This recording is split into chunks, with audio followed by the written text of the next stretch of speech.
everybody, welcome to another episode of Cape Rugby TV. Of course, it's Christmas Eve, and that's not enough of a reason for us to not have a Cape Rugby TV show.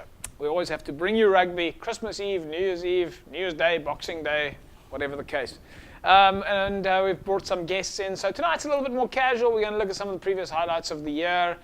And we'll just talk a little bit about what's happening at Western Province Rugby. And to help me with that, I've got two of the Western Province Rugby board members, and of course, one board member. And Danny Jones, are you a board member also, or how does it work? No, I serve on the executive, and Okay, I'm so also an alternate. An board alternate, member. because you have to be on the board from time to time. Yeah. Like, I don't know, anyway. And of course, Munib Levy, a board member at Western Province Rugby. Hello, Munib. Hello, JP, and hello to the listeners. Yeah, nice to have you here. Of course, Nice also to be chairman or president of SK Warmers. What is it? What's the position there? Head of marketing or? Whatever you want to name it. Yeah, whatever we want to name it. Okay, so I can't really say Merry Christmas to you. So I say, what do I say? Festive greetings to you, or? In festive greetings, it's fine. Festive greetings, eh? Yep. Okay, Sadiq, what am I supposed to say? We're a diverse country, so Yeah. Diverse Anything, countries. yeah. Anyway, Enjoy the cool carnival. I don't think you can say that either. I think you're supposed to say minstrels. All right, yeah, that's coming up. Yeah, so the Kaapse Klop says, een van die dag weer op die pad, meneer. It is Christmas Eve special. For those of you that are celebrating Christmas, you can see I've got my hat on here. Of course, last year, this time we had Rob Wagner and the guys, and we had our Christmas hats on. I'm not going to ask Munib to wear it, and I think I've only got one hat here tonight. So a little bit later tonight, I'll wear my Christmas hat. And for those of you that are not celebrating Christmas, well, we still wish you a very festive season. Danny, let's start with you. Let's start at the beginning. Last week, there was a discussion around the possibility of the Cape Town Stadium, moving to the Cape Town Stadium. But that decision was taken a while back. That at the moment, there's no moving to the stadium just yet. No, as far as we are concerned, it's still status quo, Yep. and that's the situation. Okay, so there's no big cat that's jumping out the bag there right now. That means we can carry on with the rest of the world talking about rugby.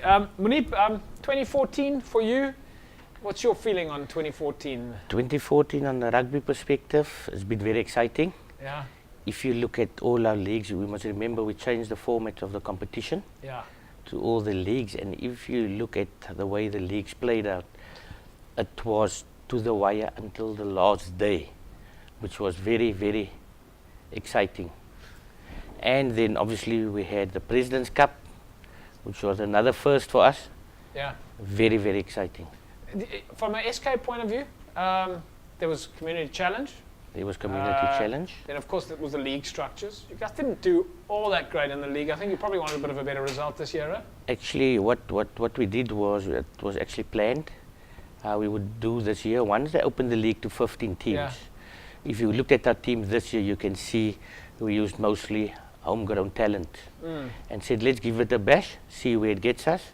And I mean, 8th on the league is not bad. Yeah, I remember speaking to your coach, is it Adnan? Adnan, yeah. Adnan, at City, City Park, Park. when we were talking, and he was saying that a lot of the guys were youngsters, getting started. I know you had Osman there, one of the older guys who still managed to bring a bit of calmness to the team. Yeah. But he was saying that there's a bit of a new breed coming in, some youngsters joining the club, so a bit of work still to do. Yeah, no, it's lots of work, but people always say you must always play with experience. But sometimes the experienced guys is over the hill, then you're still going to play with him, then when you're going to give the young blood a chance. Yeah. And I think this year, as soon as they made the league 15, we decided this is the year, we'll just throw in the youngsters and see how far it gets us. Danny, your opinion on the 15-man format? It's a little bit different this year. It took a bit of adjustment in the beginning of the year, but the guys seem to take to it. Yes, JP. Now we're quite chuffed about our transgression from the old system to the new, Yeah. to the Super 15 format. It certainly proved to be a success and a winner. As Munib correctly says, in many of the competitions, it was decided only at the end. And that's what people want. You know, they want to be in suspense until the end, and then obviously the winner was announced. And then from there we migrated to the President's Cup, and what a day we celebrated at Newlands. It was awesome. And we're looking forward to the 2015 season. 2015 season is going to be a cracker, and I still want to talk to you guys about all of the other activities of the year. I mean, one of the things that you did was you put out the annual report, and I must say, I was, if you go through the annual report, and I'm really sorry that Rob Wagner from the professional side wasn't able to join us tonight, but if we look at this, and I just go through, I mean, one can almost start at the beginning here. If we start with the amateur high performance report, for example. Amateur high performance is obviously about bringing the club guys into the amateur space. That seems to be working well. Jerome's got that under control. You've got a nice squad coming through there. Definitely. Look, it's important for us to at least, in our talent identification program, is to look at talent in clubs and then give them at least an opportunity to showcase their talent at a higher level. And so we do have this Club to Vodacom group. And over the last 2 years, we've brought through a number of club players who represented Western Province at the Vodacom level. And besides that, we also brought two or three players that went on to play for the Stormers. I'm thinking here of Neil Rotenbach, who played for the Stormers last year, and also Dylan Freiling. Yes, yeah. So we're quite chuffed in that we have seen successes from players who've been exposed at club level that they at least went on to play in the professional component, and that's we think it's an important vehicle, the amateur league into the professional component. The other thing, the next page in the book here is youth rugby. The youth rugby itself has been ticking along nicely. You've got these hubs programs going on now. The youth club's also participating in the normal school fixtures. How's that going? Well, how did it go for 2014? I mean, if you want to look at that way. JP, look, we're quite blessed in Western Province. We have excellent schools. We have excellent junior clubs. And when measured on the national scale, we've performed exceptionally well. Yeah. From under 12 competition that took place in the Riversdale, right up to the Craven Week, we were amongst the best. We won all the competitions except the Craven Week. So that says... Well, if I look at this year, you've got the Coastal Tournament, which took place in Riversdale. You beat EP, you beat SVD, you beat Border 55-0, you beat Boerland. So you won all your games there. Then you had a tournament in Sasolburg for the under-13s. Again, victories all the way through. The under-13 Craven Week side that played in Durban in July. Again, victory every single, unbeaten. So those are the under-13s that are unbeaten. Then the under-13 7 side. I didn't even know we had an under-13 7 side. That's interesting. And again, unbeaten. That was now recently in October, under-13 7s. Tell us more about the under-13 7s. Look, sevens has become an Olympic sport. Yeah. So it's important that we start promoting sevens at all of our age groups. So South African Schools Rugby decided we will have an under-7s. An under-13 sevens competition as well as an under-18.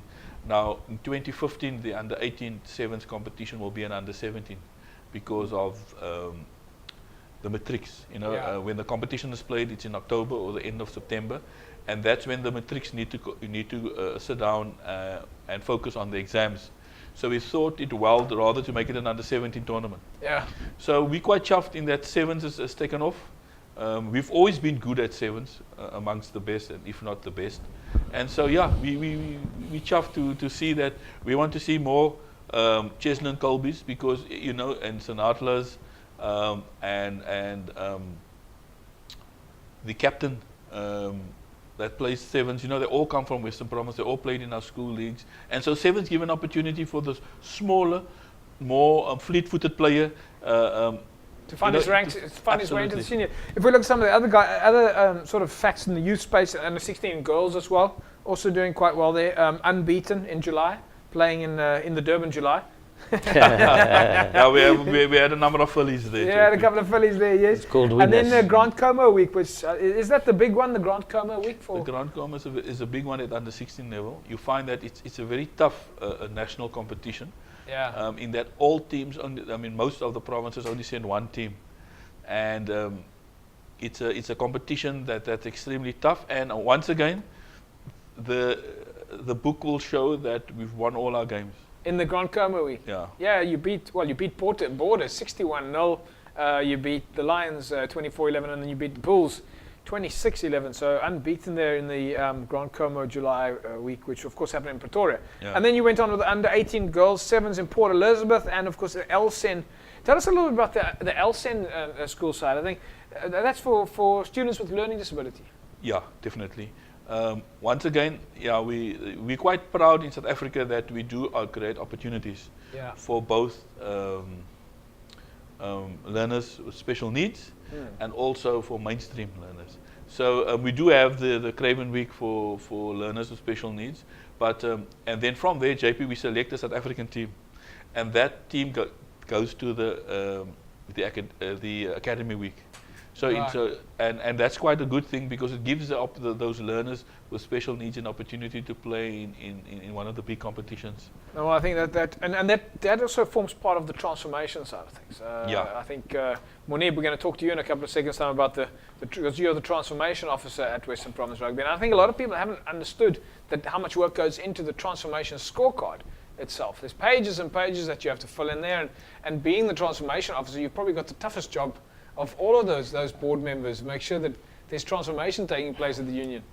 That's true, JP. But firstly, when I got this portfolio, I think I had to look in the mirror and say, what is transformation? Because if you speak transformation to people, they just speak about numbers, black, white, everything. And myself and my committee, we looked at it and said, that's only one part of the elephant. Yeah. We should look at transformation holistically. And then you get people's opinions to find out what is your view of transformation, what is your view, so that we could just plug in the holes. And what's very important is transformation within SARU, the South African Rugby Union. There's 6 dimensions of transformation. The one is obviously demographic representation, which everyone speaks about, and I think they just know about that. There's another one, access to the game, which means how does we as a union, how do we grow the game? How do we attract more referees and administrators? Then we have the skills and capability dimension. That is, how do we develop the human capital within the union? How do we develop coaches, referees and administrators? A big one which the government is quite heavy on about is contribution to government initiatives. What does we as a union do what is our social responsibility towards our communities which we operate within? Then obviously, as in any organization, you've got to have good corporate governance. Any major organization such as Western Province. So we're going to delve into that a little bit later, because I think people would ask the question, how would sport or how would rugby, how would that possibly help with corporate governance? But it's fairly self-explanatory when we talk about that in a sec. Folks, we're going to take an ad break. When we come back, we'll talk more about the transformation scorecard, and we'll also take a look at some of the highlight interviews that we did during the year. Remember, it is Christmas Eve, and if you're out there, we hope you are enjoying a festive evening. All right, don't get too out of hand. Stay safe on the roads out there, but in the meantime, stick around and watch the show. We've got some entertainment lined up for you. Back in a sec. Welcome back, everybody. It's Cape Rugby TV. It's Christmas Eve. We hope that you're enjoying your festivities at home, perhaps at home. Perhaps you're out with a family, visiting a friend, but wherever you are, we do hope that you're having a nice, lekker, festive evening. I'm not sure if anyway, we'll put the Santa Claus cap on a little bit later. Got all this dust here. We haven't pulled this thing out for a year. I suppose a lot of people are getting out their jingle bells and their trees and their lights and so forth. I know there's a couple of houses in Boertesig that are full of lights. Boertesig become like the capital of Christmas lights. Yeah. It's competition, eh? Have you been out there? Have you seen it? I've seen it. Did you take a drive to Yeah. It's amazing what people do to their homes this time of the year. And some people take it really seriously, and they actually encourage the people to come and look at the houses to see what it looks like. No wonder there's load shedding. There's load shedding, a lot of generators running there. But they've got generators, they plan well. They organize it. It's the highlight of the year. All right, so of course, talking about highlights, we were out at the Western Province Rugby Football Union Awards dinner this year, and we did manage to speak to the president of Western Province Rugby Football Union, Mr. Thello Wakefield. And what would a show be if we didn't somehow find a way to include him? Unfortunately, he wasn't able to be with us tonight, but we are going to bring you a highlight from the awards dinner where he chatted with us.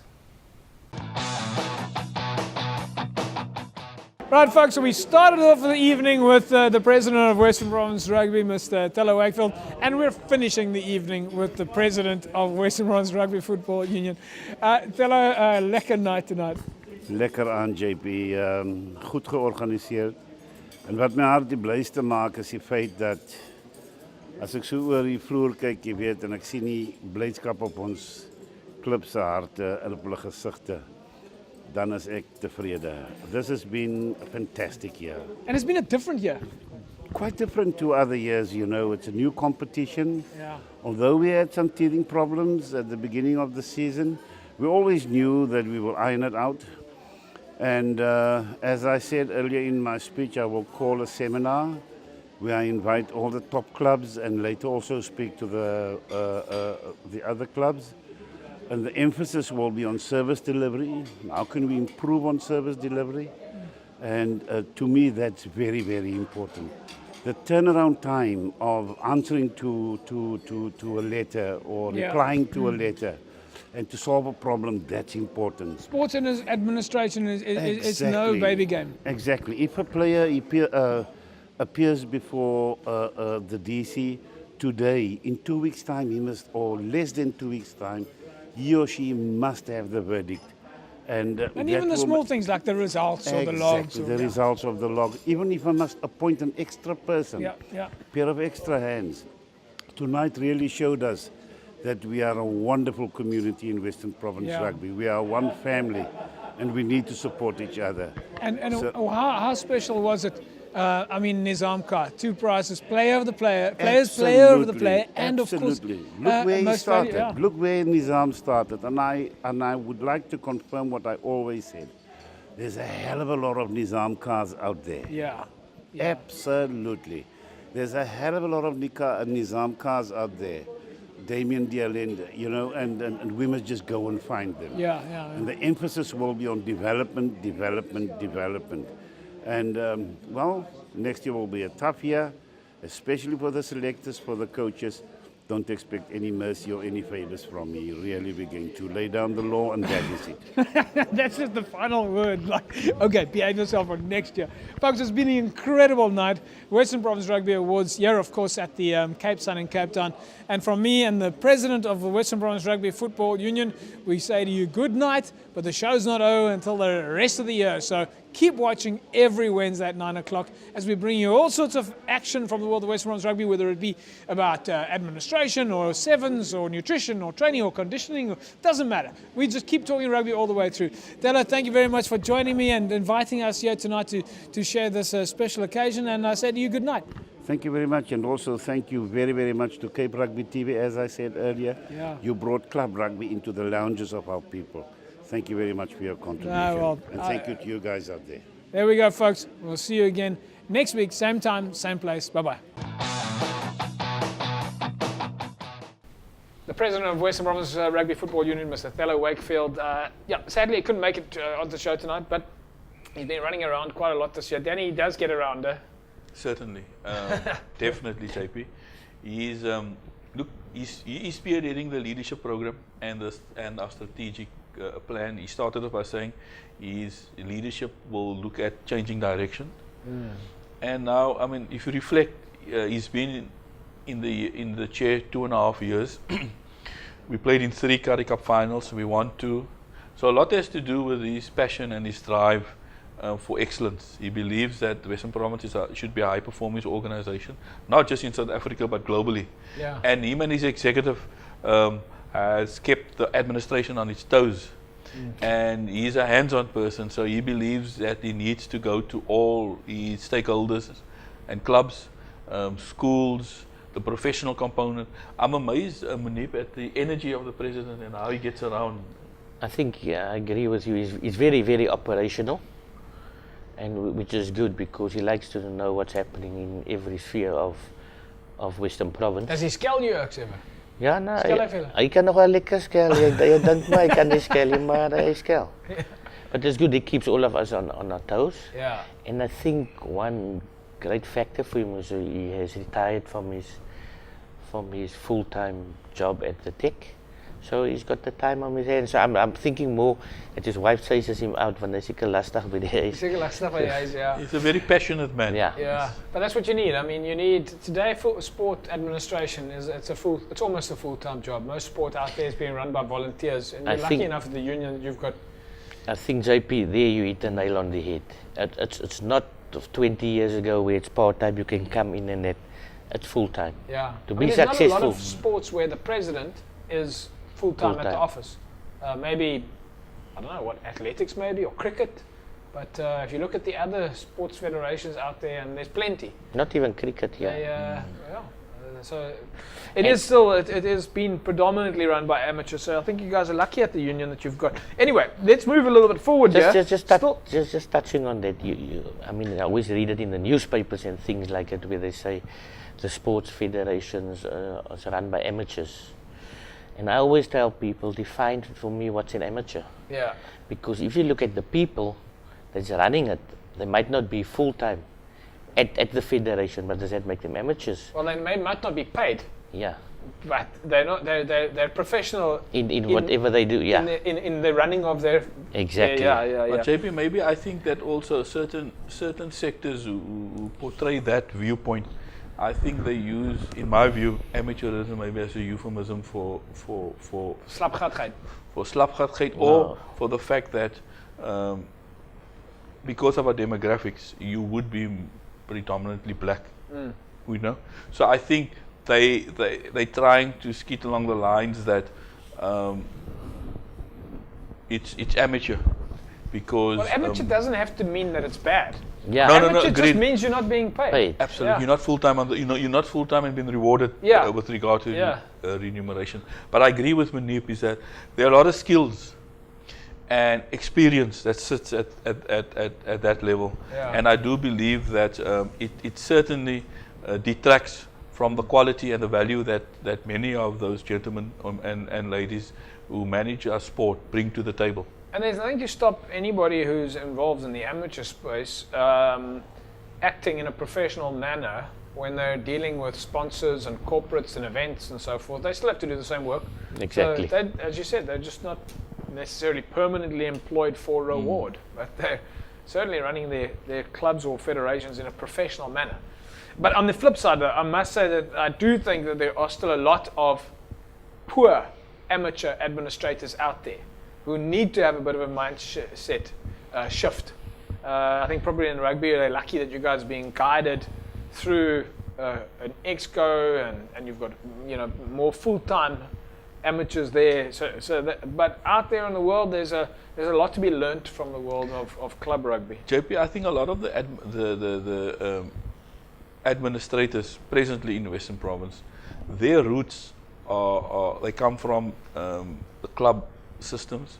They've been around during the separation times that we had in South Africa, and many of them dirtied their hands around with a lack of funds.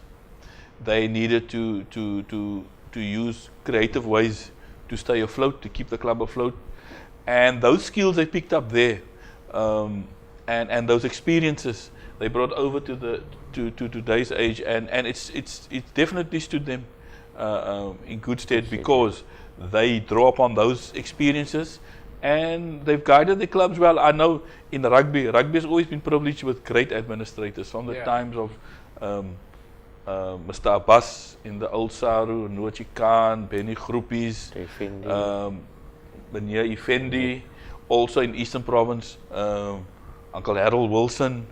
In the Northern Cape we had Mr. Summers. In Transvaal, the old Transvaal, you had Bill Jardine, and rugby had great administrators. And I think a lot of us, because Manip and I, we're obviously from the younger generation, when we started playing rugby already, the administrators then, the elderly guys, they would tell us, listen here, you need to get involved off the field too. Yeah. So then the next tier of leadership came about, Peter Ewerster, Thurlow Wakefield, and Manip, and Ruben Ruffel, them. That tier of administrators, and they've been schooled by the previous guys who actually had strong traditions and experiences, and that has helped us a lot. Well, I in think Western also Province. you've got no shortage of people to fill the gap.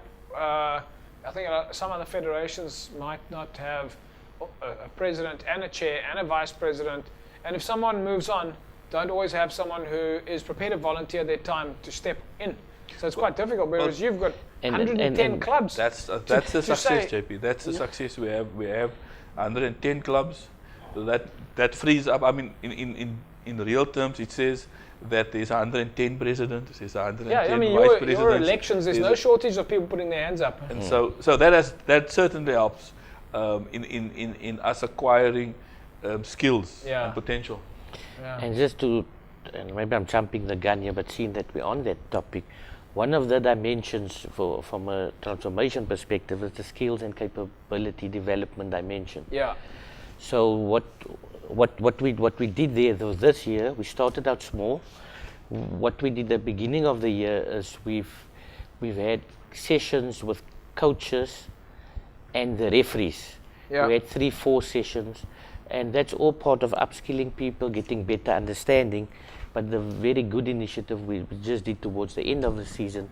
But if I look here, I mean, I've got your scorecard. Yeah, I know you've got it. So you're talking about the increase in the number of accredited level 1 coaches, because of course in the beginning of the year you've got to set a target, and at the end of the year you have to deliver on your achievement. So you can't let off on the process during the year. You've got to say what your target is at the beginning of the year, and then you've got to aim for, you've got to work towards it. And if you don't make it, then of course SARU, your national body, is going to be pointing fingers at you, or even government can point fingers at you because it's part of the whole transformation plan. But if I look at this year, you're talking about accredited level coaches. You set a target of level 1 coaches. You set a target of 400. You achieved 520. Level 2 coaches, you set a target of 50. You achieved 134. And then level 3, you looked for 5 and you got 5. So you've had quite a success rate. And then of course it goes on to 7th coaches and referees, and increasing the also the players club-wise, the administrators there. So you've had an increase JP, of You see, JP, significant increase in building Can I just skills tell you and on the capacity. issue Yeah. of the level 3, because if I mean, we've exceeded our own expectations around qualifying coaches, but at level 3 level, the decision is not ours; it's a SARU. Right. And SARU has a set number of coaches at that level because of the intensity of the course and the fact that that people need to be hands-on, they have to be flown in, etc., etc. And there's limited space that we were only given five spaces. Right. So And so okay. we took up. But that's if interesting. SARU, So if you SARU, didn't actually set that target No, we yourself. don't- You we said it didn't. was going to be 5. You worked on 5 and you delivered 5. yeah, we So would in like other to words, 5 develop. people- We could deliver 20 coaches 5 people at didn't level fail. 3 every year. It's just that we only been given 5 spaces. Yes. But it's great to see that. I mean, you know, that people don't quite often don't understand, and we've spoken about. In fact, folks, we're going to take an ad break. When we come back, we'll do a little bit of analysis on this. Remember, it is Christmas Eve, and we hope that you're having a lot of fun out there watching the show.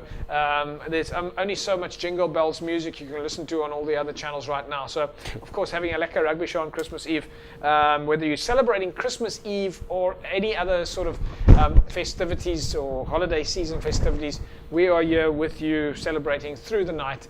And of course, we'll be wrapping up at 10 o'clock this evening. So, hoping that you enjoy it anyway. We'll be back with you after the break. Welcome back, folks. Yes, it is Christmas Eve. It's Cape Rugby TV special, and nice to be joined this evening by Munib Levy, Western Province Rugby board member, and of course the General Manager of Amateur Rugby at Western Province Rugby, Mr. Danny Jones, both who are no stranger to Cape Rugby TV. But nice to have you here, and of course nice for us to be sharing rugby with you even on a Christmas Eve. You might get bored, so we thought we'll bring you rugby anyway. And we're going to be doing that on New Year's also, so as we said and promised, Cape Rugby will continue to deliver. So back to the transformation scorecard, Munib, that we were talking about, and we spoke about this definition. I get asked this definition a lot. What is transformation? How do we define it? How does the transformation scorecard define it? And my answer to everybody in terms of transformation is very simple. It's the ability to take one thing and transform it into another thing. Doesn't matter what it is. JP, sorry, just to cut in. even if you look at organizations, companies out there, they all have transformational business plans and targets, but it's just not about color or anything. It's how do we transform the business from what it is today to where we need to go to. So it's not just unique to Western Province or sporting organizations. So you might want to, for example, say a field. This field has got no irrigation, and now you organize for the field to have irrigation. Exactly. You've most now contributed to transforming the field. Do you still have a little bit of getting stuck every now and then with people who say transformation is only about skin color? I have it all the time, but very importantly for us as a committee, and it took us about 6 months before we got going, and the reason for that is I wanted myself and the committee, everyone had to be on the same page and understand transformation. Yeah. What we as a committee think what transformation is and how we're going to take it forward, because the worst thing you could do is if you have a committee and one person thinks this is transformation and one is that, then we're going to work against each other instead of working towards a common goal. Okay, now let's look at some of the stuff, because as the transformation officer, you also have the right to swing the big stick at the union, because at the end of the day, if that transformation isn't upheld, then I'm responsible. Your head is on the chopping block. But I'm going to take one section here: community development and social responsibility, which is one of the categories on the scorecard. And in the beginning of the year, I see that you, for example, because it's fine to read the stuff on paper, but how does it happen at ground level? Because it's fine to say, well, we're going to establish our target of, let's say, for example, awareness programs in support of job development. Awareness programs in support of job development. Or there's another one here, awareness programs in support of sport against crime. Now you can write down your target, you can say, okay, we want to do 10. We want to do 10 this year. But you can't walk away now. Now you must have to call people in and say, hey, you and you must deliver for me 10 awareness programs. Come back with a plan. I think what works well for us is the Transformation Committee, in conjunction with the amateur department, we work hand in hand. Yeah. That's very important, because it's not about egos and you're going to do this, you're going to do that. Between the two departments, we had to come to an understanding how we're doing this together, because there's lots of overlapping. Yeah. And it's not the one division want to outshine the other division. So what we do at the beginning of the years, we sit down and we plan what days, where we're going to have events, and then we go ahead with it. Because you can't just write down what they and it's very important, because it's senseless.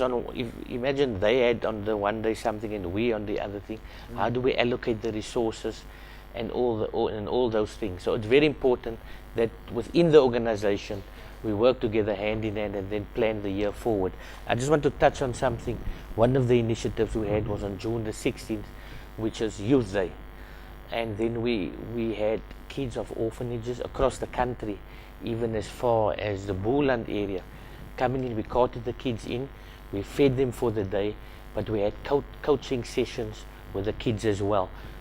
Then the Western Province Marketing Department helped us, and the amateur department for helping with the kids for that day. So it's a collaborative thing, and not we in isolation. Well, I think if I can just ask you, the next time you have your guys doing that, give us a phone call so we can get the camera out there. Maybe your Western Province Department will notify us when you do these development programs. We'll get a camera out there so that the viewers can see exactly what it is that you're doing. And if I look at some of these things that you've done, there's so many stories to tell you, and we don't want people to go thinking, WP didn't do nuxie. I mean, we lived with that for so many years. JP, for Women's Day, we went to a shelter for abused women, and that was a real eye-opener for us. What we did was, the committee was some players from various clubs. We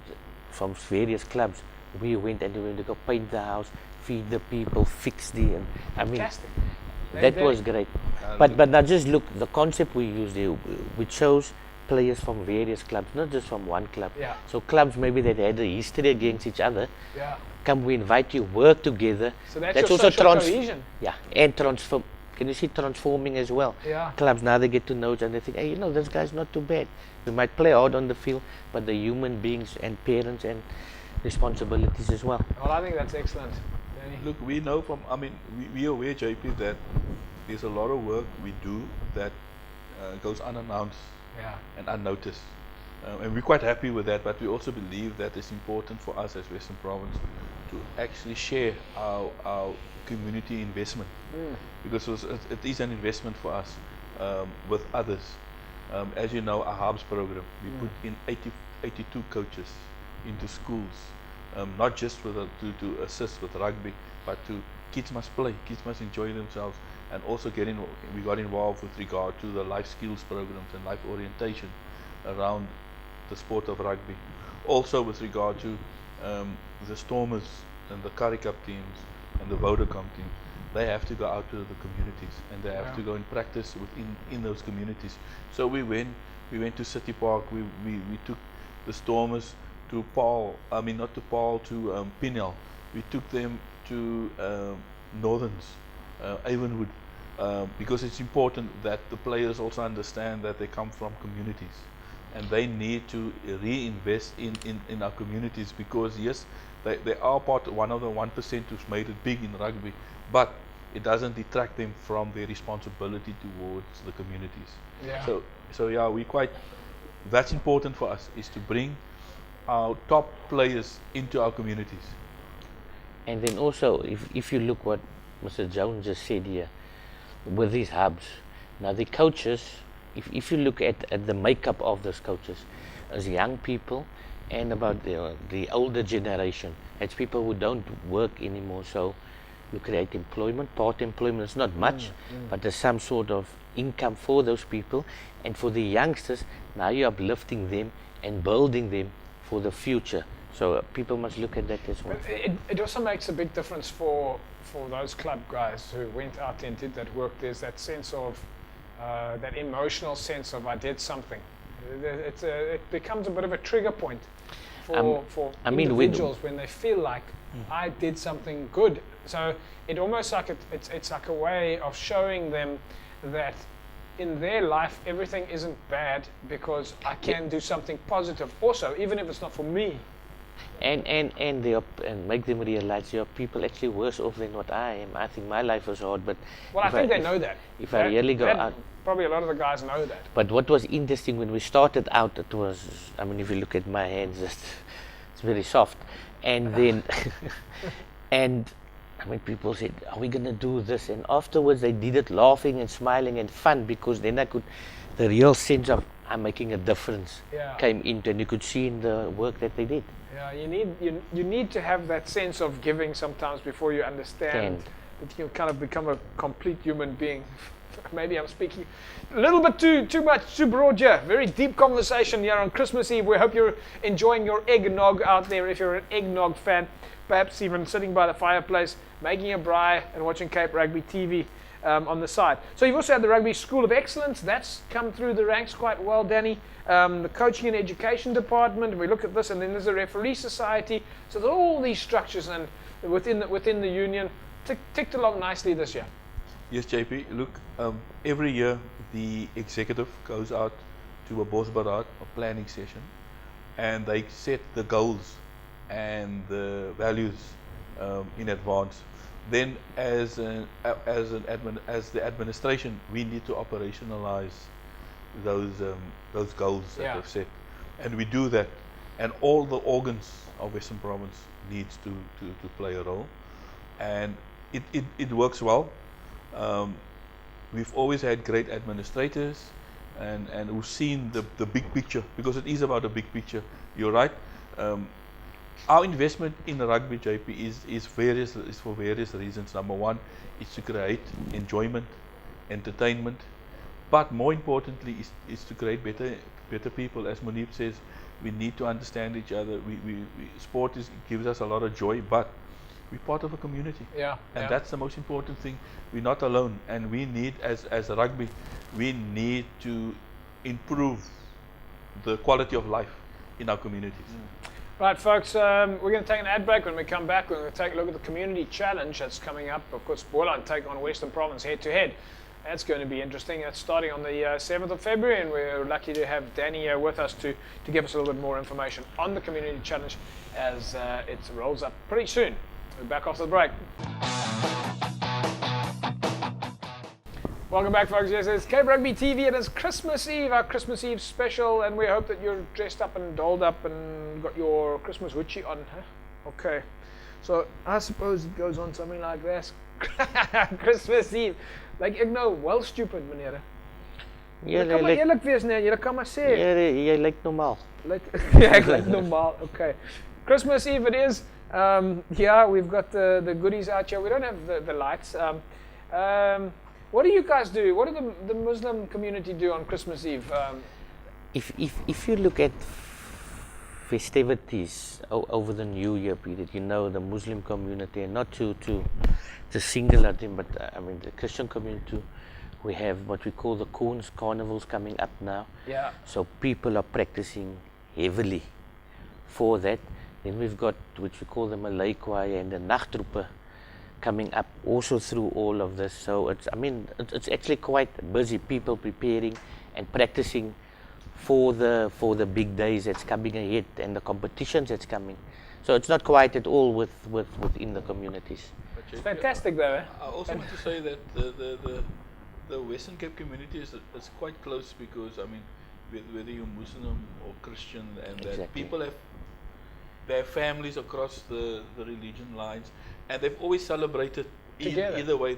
Exactly, they've celebrated each important focus, whether it's in the Muslim community Would you put that under the category? Oh, sorry, I'm interrupting you now, but would you put that under the social cohesion category? I mean, would you think about it like that? Because today you've got Muslim guys, Christian guys, Jewish guys, all playing in the same team. They're having the same jaw, bride place, whatever. Now, that if you what you're saying there, if you look at the makeup of many teams, it's across religious grounds and racial grounds. If you look at the makeup of a team, you say that's what it is. Because we spend quite a lot of time At clubs. Well, no, obviously we do spend a lot of time at a lot of Muslim clubs and so on, but I mean, a lot of people still don't know, and over the last 4 years, we've always asked these questions, even though sometimes they sound ignorant, to understand each other's religions. You know, what's the language, what does it mean, how do you congratulate somebody, or what are the activities that you're going to take part in? Well, how does Ramadan work? When does it finish? What must you do? What can you do? Are you allowed to eat? You're not allowed to eat. If you're Jewish, do you have the same thing as a Muslim person? Whereas for a Jewish person, it's something that happens on a Saturday. So all these questions, which I think has been quite educational for our audience in terms of understanding each other's.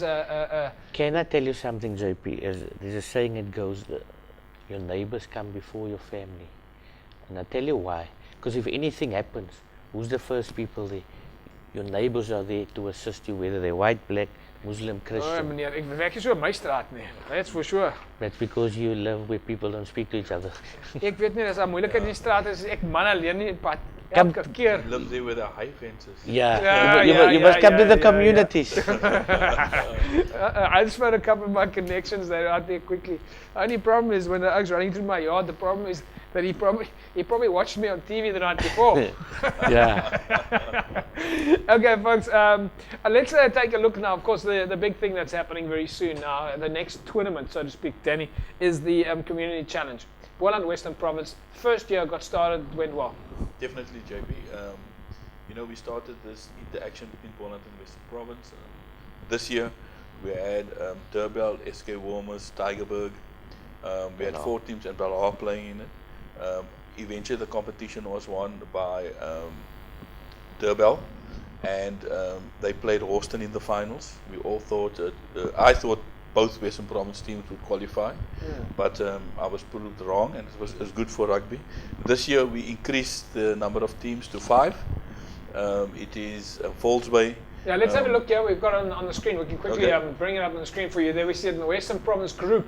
It's False Bay, Belhar, Paarl Rangers, SK Warmers and Primrose. And then in the Boland section, it's Houston, Never Despair, Saldanha, Roses, and Vredenburg. We're still going to try and get the rest of the logos there from those clubs there. But those are the clubs we've got in the mix. Yeah, JP, it's not Paarl Rangers, it's just Paarl. It's not Paarl Rangers, just Paarl, eh? Okay. Yeah, it's just Good to know that. What So we've it's not done, lower Paarl, it's not No. Paarl Rangers. It's the group of players that they've selected out of all the best guys. yeah, what we've done is that, you know, many teams in Paul could play at Super League A, Super League B, or maybe Super League C. But because of transport and costs, they've decided rather to play in Paul and forego the opportunity to play at a higher level.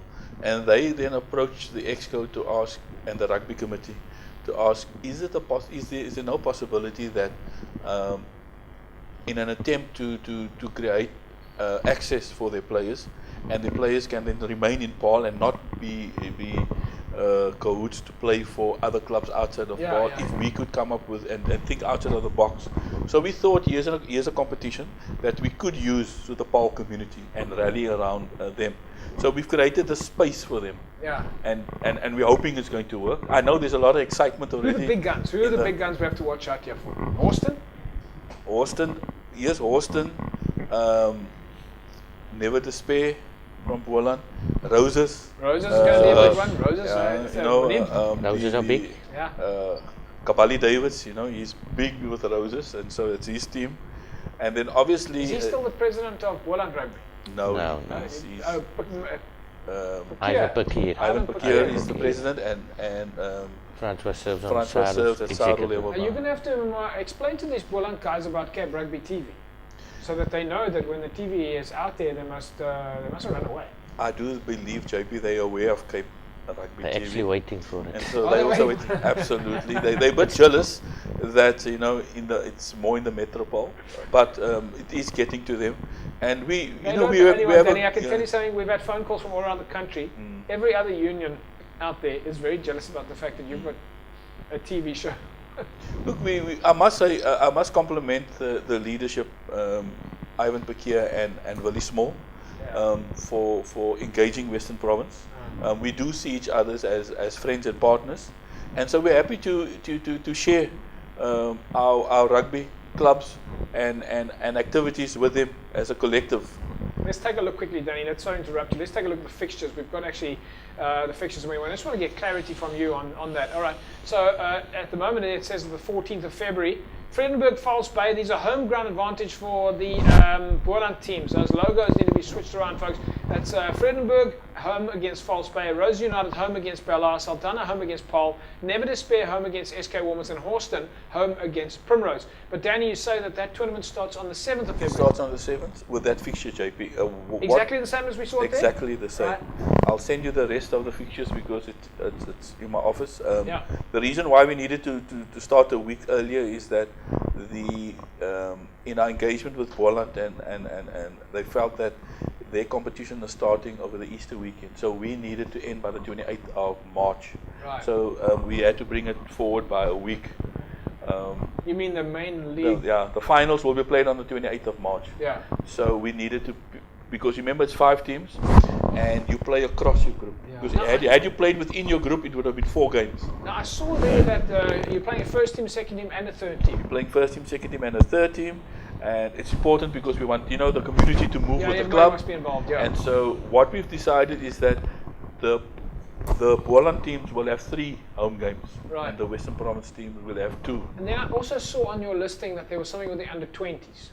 What because Boland doesn't have under 20s, but we felt in Western Province it's important to encourage under 20s. So our 5 teams will have under 20s, and we'll run a competition within a competition for the under 20s. Okay, so the under 20s in the Western Province are still going to be able to come to practice. They're still preparing already for the tournament as well. All right.